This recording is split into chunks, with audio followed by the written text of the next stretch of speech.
Hello everybody, and thank you for sharing your time with me. I'm sending this message through various different channels to reach my dear Russian friends and the Russian soldiers serving in Ukraine. I'm speaking to you today because there are things that are going on in the world that are being kept from you, terrible things that you should know about. But before I talk about the harsh realities, let me just tell you about the Russian who became my hero. In 1961, when I was 14 years old, a very good friend of mine invited me to come to Vienna and to watch the World Weightlifting Championships. I was in the audience when Yuri Petrovich Vlasov won the World Championship title, becoming the first human being to lift 200 kilograms over his head. And somehow a friend of mine got me backstage. All of a sudden there I was, a 14-year-old boy, standing in front of the strongest man in the world. I couldn't believe it. He reached out to shake my hand.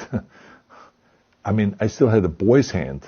He had this powerful man's hand that swallowed mine.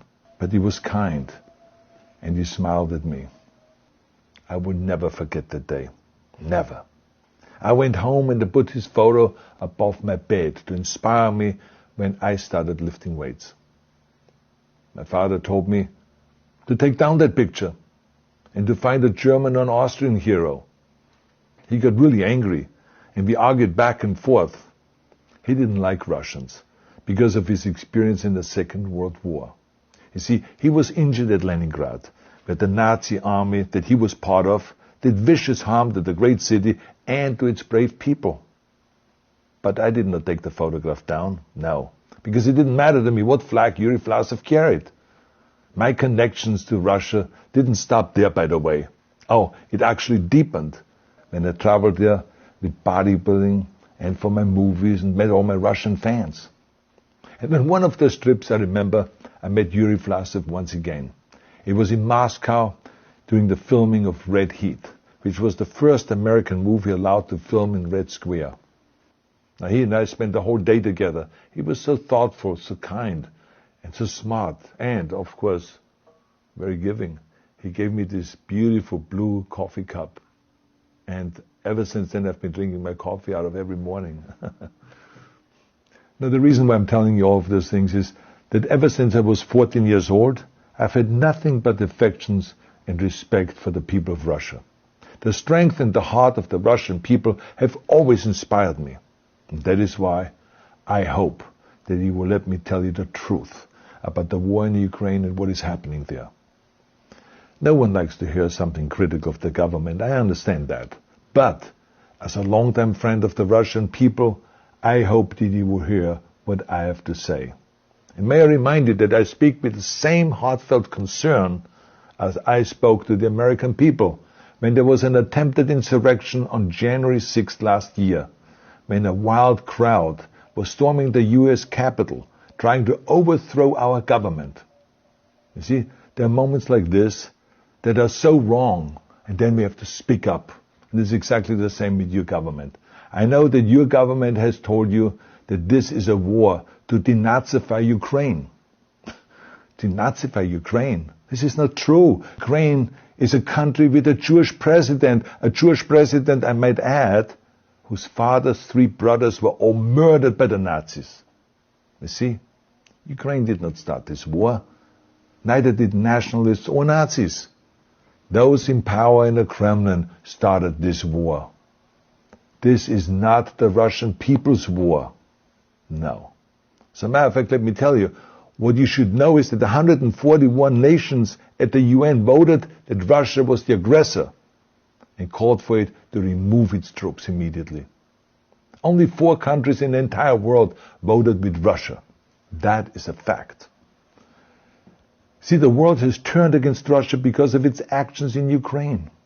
Whole city blocks have been flattened by Russian artillery and bombs, including a children's hospital and a maternity hospital. 3 million Ukrainian refugees, mainly women, children and elderly, fled their country, and many more are trying to seek to get out. It is a humanitarian crisis. Because of its brutality, Russia is now isolated from the society of nations. You're also not being told the truth about the consequences of this war on Russia itself.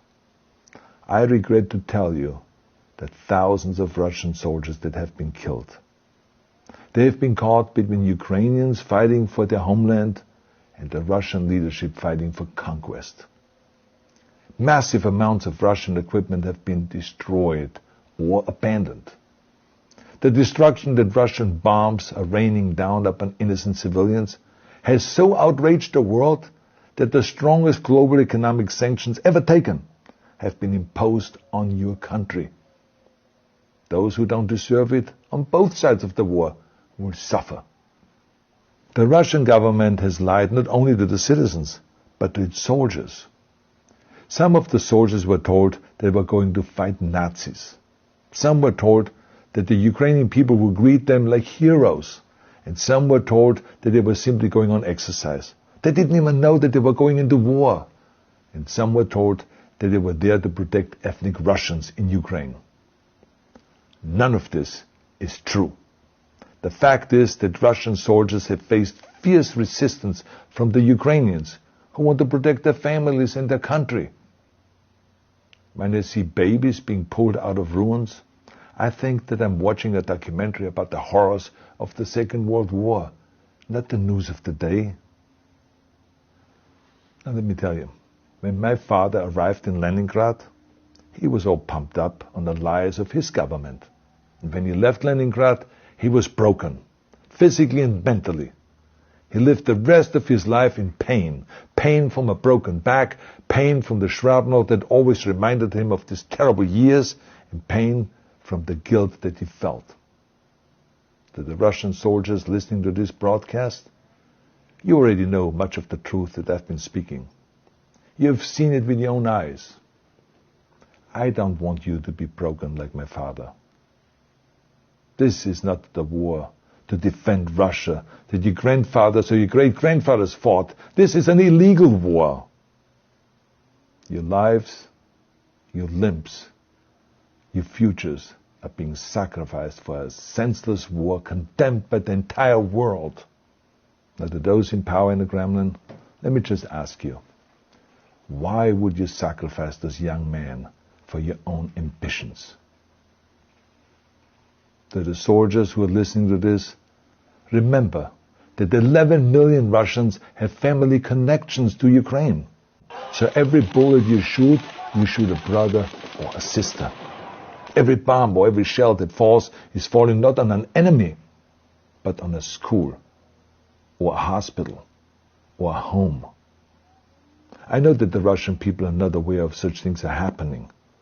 So I urge the Russian people and the Russian soldiers in Ukraine to understand the propaganda and the disinformation that you are being told. I ask you to help me spread the truth. Let your fellow Russians know the human catastrophe that is happening in Ukraine. And to President Putin I say, you started this war. You are leading this war. You can stop this war. Now, let me close with a message to all of the Russians who have been protesting on the streets against the invasion of Ukraine. The world has seen your bravery. We know that you have suffered the consequences of your courage. You have been arrested, you have been jailed, and you have been beaten. You are my new heroes. You have the strength of Yuri Petrovich Vlasov. You have the true heart of Russia. My dear Russian friends, may God bless you all.